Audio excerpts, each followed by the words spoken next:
Hello students, मेरा नाम ब्रजेश कुमार है और आपका हमारे यूट्यूब चैनल में स्वागत है। स्टूडेंट्स, हम लोग पढ़ने वाले हैं जैव प्रक्रम बायोलॉजी, और बायोलॉजी है हमारा 10th क्लास का चैप्टर नंबर 1, और इसमें से आज हम पढ़ने वाले हैं पार्ट इसका 7 नंबर है, ठीक है। और हम लोग आज पढ़ने वाले, देखिए, हम मुख्य गुहा में पाचन पढ़ लिए थे, अमाशय में पाचन पढ़ लिए थे, और इसके बाद हम छोटी आंत में पाचन पढ़ लिए थे। हालांकि हमको पढ़ना था ग्रहणी में पाचन, फिर छोटी आंत में पाचन पढ़ना था, लेकिन इसको पढ़ ले रहे हैं। पहले हम छोटी आंत को पढ़ चुके हैं, ग्रहणी में पाचन बाद में पढ़ रहे हैं, ठीक है। इसका क्रम ऐसे होता है कि सबसे पहले मुख में पाचन, फिर अमाशय में पाचन, फिर उसके बाद आता है ग्रहणी में पाचन, फिर छोटी आंत या क्षुद्रांत में पाचन, फिर उसके बाद में होता है बड़ी आंत में पाचन, ठीक है। तो इस प्रकार से क्रम होता है, लेकिन हम लोग क्या कर लिए, पहले इनको छोटी आंत को पढ़ लिए और बाद में इनको पढ़ रहे हैं, तो उससे कोई दिक्कत नहीं है। पढ़ना है, नॉलेज चाहिए हमको, ठीक है। तो इसलिए हम इसको पढ़ाने वाले हैं, ध्यान से देखिएगा, समझ में आएगा अच्छे से। लिखा ग्रहणी में पाचन, ग्रहणी का अंग्रेजी नाम है, लिखा गया है डाइजेशन इन डोडिनम। तो डोडिनम को ही बोला जाता है ग्रहणी, ठीक है। ग्रहणी जैसे होता है, ग्रहणी का एक तो हिंदी अर्थ होता है घर की स्त्री जो खाना वाना पकाती है ना। तो उस प्रकार से ग्रहणी वह भी हुई। और यहाँ पे ग्रहणी क्या है, पाचन करने वाला एक अंग है, ठीक। 5 स्टेप हैं पाचन करने का, भोजन को पाचन करने का। क्या क्रम?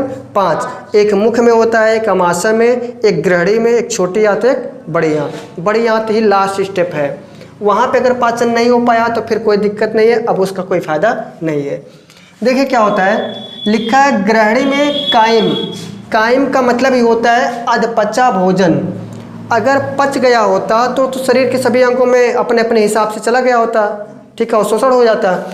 लेकिन जब पचा नहीं है तो उसको धीरे धीरे आगे भेजा जा रहा है, इसीलिए बताया गया ग्रहणी में कायम यानी अधपचा भोजन में, मतलब कायम में पहले पित्तरस। पित्तरस को क्या बोलेंगे? बाइल जूस, याद रखना इसको। पित्तरस को बाइल जूस बोलते हैं। तथा बाद में अग्न्याशिक रस, अग्न्याशिक रस को बोलते हैं पैनक्रियाटिक जूस। पैनक्रियाटिक जूस बोलते हैं अग्न्याशिक रस को, मिलता है। समझ में नहीं आया? अब समझो फिर से। ग्रहणी में कायम, ग्रहणी में कायम में, ग्रहणी में कायम में पहले पित्तरस, बाद में अग्न्याशिक रस मिलता है। इसको छोड़ रहे हैं, ये केवल नॉलेज के लिए है। अगर बार बार बोलते रहोगे ना तो सेंटेंस में बैठेगा नहीं, तो ध्यान नहीं, समझ में आएगा नहीं। समझो क्या है, ग्रहणी में कायम, कायम में पहले पित्तरस तथा बाद में अग्न्याशिक रस मिलता है। कहाँ पे? ग्रहणी में। ग्रहणी में पहले, ग्रहणी में कायम होता है, कायम मतलब होता है अधपचा भोजन। तो ग्रहणी में अधपचे भोजन में पहले पित्तरस और बाद में अग्न्याशिक रस मिलता है। समझ में आया? फिर कह रहा है कि पित्तरस क्षारीय होता है। कैसा होता है पित्तरस? क्षारीय होता है। यह भोजन की अम्लता को दूर करता है। क्यों? क्योंकि भोजन अगर अम्ल रूप में है तो अगर क्षार मिलाओगे तो उदासीन होने लगेगा धीरे धीरे ना। तो अम्ल में हम क्षार मिलाएंगे तो उसकी अम्लता धीरे धीरे खत्म होगी, कम हो जाएगी। तो लिखा गया पित्तरस क्षारीय होता है, यह भोजन की अम्लता को दूर करता है तथा अग्न्याशिक रस के प्रोएंजाइम्स को क्रियाशील अवस्था में बदल देता है। देखो एक बात बताए थे हम कहे थे अगर अम्ल है और अम्ल में अगर हम क्षार मिलाते हैं, क्या मिलाते हैं? क्षार, तो चीज़ क्या हो जाता है? उदासीन। उदासीन नहीं होता है, यानी उसमें अम्ल का भी गुण और क्षार का भी गुण अगर बराबर बराबर मिल जाए तो चीज़ कैसा हो जाएगा? उदासीन। और पानी का जो pH मान 7 होता है ना शुद्ध पानी का, तो शुद्ध पानी एक उदासीन होता है, क्योंकि ना तो अम्ल रहता है ना तो क्षार रहता है। तो यही बात इसमें बताया गया कि जो भोजन हम करते हैं वह अम्लीय रूप में रहता है, और उसमें क्या मिलता है? पित्तरस क्षारीय होता है। तो जब क्षारीय भोजन में उसमें मिलेगा अम्ल वाले में, तो उसकी क्षारीयता को दूर कर देगा या कम कर देगा। तथा अग्न्याशिक रस के प्रोएंजाइम्स को क्रियाशील अवस्था में बदल देता है। जो यहाँ पे लिखा है अग्न्याशिक रस में जो प्रोएंजाइम्स हैं उनको क्रियाशील कर देता है, मतलब कि जल्दी से कार्य करने लगता है। क्रियाशील ये तो होता है कि क्रिया योग्य बना देता है, एक्टिव कर देता है। अग्न्याशिक रस में 3 प्रमुख एंजाइम्स होते हैं, जो यहाँ लिखा प्रोएंजाइम्स। तो जो अग्न्याशिक रस में 3 क्या होते हैं? एंजाइम्स। 3 प्रमुख एंजाइम्स होते हैं जो कि चीज़ों को यानी भोजन को, जो अजपके भोजन है उनको पकाने मीन्स पचाने में सहायता करता। कौन कौन से हैं? पहला नाम है इसका ट्रिप्सिन। क्या नाम है? ट्रिप्सिन। ट्रिप्सिन का काम यह है कि जो शेष अधपचे भोजन है या प्रोटीन है और पेप्टोन्स हैं उन पर क्रिया करके उनका एमिनो अम्लों में बदलता है। कौन? जो अधपचा भोजन है या अधपचा प्रोटीन है और पेप्टोन्स है उस पर क्रिया करता है। कौन? ट्रिप्सिन। ट्रिप्सिन क्रिया करता है और उसको एमिनो अम्ल में बदल देता है ताकि उसका पाचन हो जाए। किस पे? प्रोटीन पे, पेप्टोन्स पे ट्रिप्सिन नामक एंजाइम क्रिया करके उसको क्या करता है? एमिनो अम्ल में बदल देता है। देखो लिखा है एमाइलोप्सिन। एमाइलोप्सिन, ध्यान देना, इसको नाम याद रख लो। एमाइलोप्सिन यह विभिन्न प्रकार की शर्कराओं और मंड को किसमें बदलता है? ग्लूकोज में बदलता है। कौन नाम है इसका? एमाइलोप्सिन। एमाइलोप्सिन जिससे होता है ना, इसका नाम क्या है? एमाइलो। बोले एमाइलो जैसे घर में होता है ना, कैसे याद करें? माई बोलते हैं ना मम्मी को, कहते हैं पहले किस समय में बोलते थे एमाइलो। शर्करा वाला एक प्रकार से चीनी याद रखो क्योंकि मीठा होता है, ठीक है। एमाइलो चीनी और मंड, ठीक है, किस में बदल दो? ग्लूकोज में। तो कहते हैं ग्लूकोज वाला एक प्रकार से रस होता है। जब गर्मी में आते हैं, गर्मी लग जाता है धूप, तो क्या करते हैं? रस बनाते हैं कि रस बना दो, पी ले, थोड़ा सा शांति मिल जाए। या ग्लूकोज को जानते ही हो, ग्लूकोज मिलता भी है तो उसमें थोड़ी सी चीनी की मात्रा होता है, थोड़ा सा वो नमक भी रहता है, ऐसे टाइप का होता है। तो कैसे याद रखें इसको? एमाइलो मतलब एमाइलो और शर्करा लो और मंड ले लो, क्या बनाए दो? ग्लूकोज बना दो। याद करने का तरीका।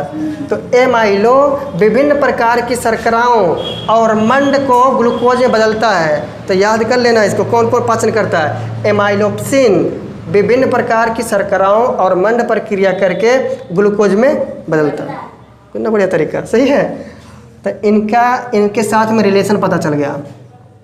अब क्या बोलोगे? एमाइलोप्सिन जो है विभिन्न प्रकार की शर्करा को और मंड पे क्रिया करके ग्लूकोज में बदलता है। यानी मम्मी क्या करती है? ग्लूकोज बना देती है, पी लो बाबू। अब की बार है एस्टिएप्सिन। एस्टिएप्सिन नामक जो एंजाइम्स है ये वसाओं पर क्रिया करके उन्हें वसीय अम्ल में तथा ग्लिसरॉल में बदलता है। किसमें? वसीय अम्ल में और ग्लिसरॉल में बदलता है। क्या नाम है उसका? एस्टिएप्सिन। एस्टिएप्सिन वसा पर क्रिया करके वसीय अम्ल में बदलता है और ग्लिसरॉल बदलता है, ठीक है। इसको एक बार और पढ़े थे, आए कि नहीं समझ में? ठीक। यहाँ पे देखिए लिखा मनुष्य का यकृत या पित्ताशय या तथा अग्न्याशय। मनुष्य का इसमें यकृत का भी भाग लिखा है, पित्ताशय का भी और अग्न्याशय का भाग इसमें लिखा है। तो हम लोग इस चित्र के माध्यम से समझेंगे कौन सा चीज़ कहाँ पे है। चीज़ें यहाँ पे तो पढ़ ही रहे हैं कि ग्रहणी में पाचन क्या है। यकृत के बारे में भी इसके आगे वाले में पढ़ेंगे, ठीक है। तो ये जो भाग इतना बड़ा दिख रहा है वाला, है ना, ये वाला जो भाग ऐसे दिख रहा है छतरी की तरह, है ना, इसी का नाम यकृत है। क्या नाम है? नहीं समझ पाए? इसी को लीवर बोलते हैं। क्या बोलते हैं? लीवर। तो लीवर समझ रहे हो? यकृत से बहुत कम लोग समझते हैं, कहते हैं हमारा लीवर वह खराब हो गया है, कमज़ोर हो गया है, नहीं बोलते हैं। तो लीवर कमज़ोर हो गया मतलब यकृत आपका कमज़ोर हे। हमरो हो गया का खाना ना खाते पेटवा दर्द करता है हाँ, लीवर कमज़ोर हो गया, ये बात है। आज समझ में आया। तभी तो हम खाते कुछ दर्द करता पेट।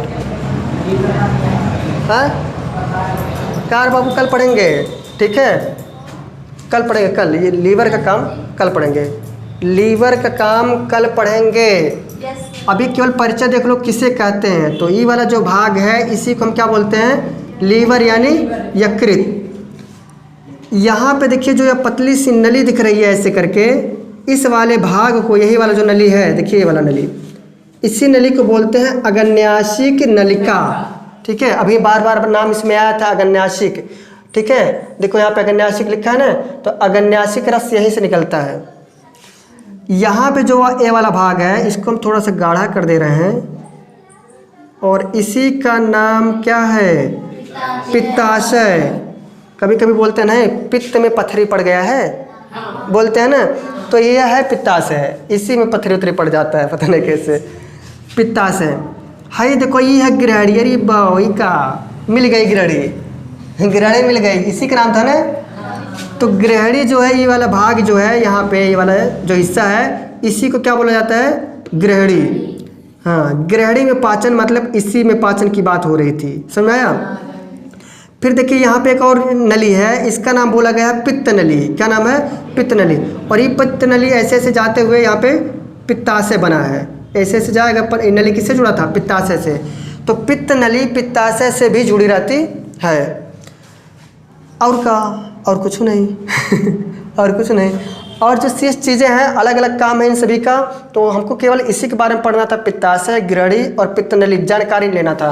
अग्न्याशिक नलिका कौन होते हैं, यकृत कौन होते हैं। तो बड़ी वाली भाग का क्या नाम है? यकृत है। और इस वाले को पित्ताशय बोलेंगे। और यहाँ पे जो है ये पित्त नली है, और ये वाला भाग क्या है? गृहिणी। तो हम लोग इसी के बारे में पढ़े हैं, सही है। एक बार जल्दी से देख लो।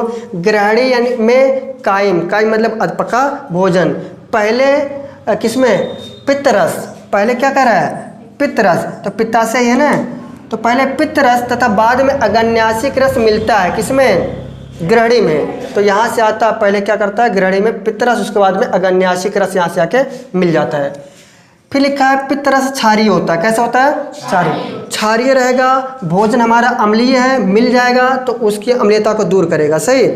अग्न्याशिक रस के प्रोएंजाइम्स को क्रियाशील अवस्था में बदल देता है।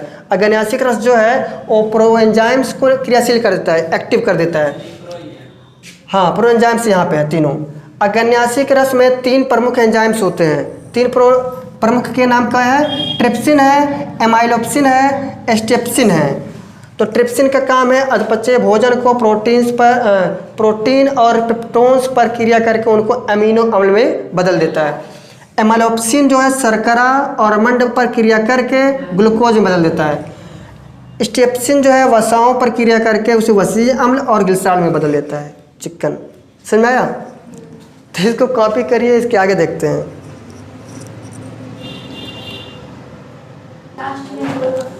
हाँ, तो अब हम यहाँ पे देखते हैं कि यकृत में क्या होता है। यकृत में भाई कुछ खास नहीं, यकृत को ही लीवर बोल दिया जाता है। और यकृत में पित्त रस का स्रावण होता है। देखिए यहाँ पे यकृत है इतना बड़ा, और इसी में पित्ताशय है। कह रहा है यकृत में ही पित्त रस का स्रावण होता है। इसी यकृत में ही पित्ताशय है ना, पित्त रस में यहाँ क्या होता है? पित्त रस का स्रावण होता है। और इसमें काफ़ी मात्रा में लवण पाया जाता है। यानी यही कह रहा है यकृत में काफ़ी मात्रा में क्या पाया जाएगा? लवण पाया जाएगा। और जो यकृत होता है ये वसा मीन्स ग्लिसरॉल और वसीय अम्ल, यानी पित्त रस में जो वसा है वह वसीय अम्ल और ग्लिसरॉल के रूप में क्या होता है? बदल जाता है।